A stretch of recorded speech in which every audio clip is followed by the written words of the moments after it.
There we have a OPPO A57s, and today I will show you how you can boost your speaker power on this device.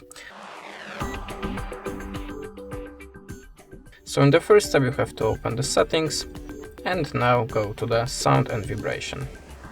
Now slide down and choose the real sound technology. This is equalizer, and you can check every mode and keep this the lowest one.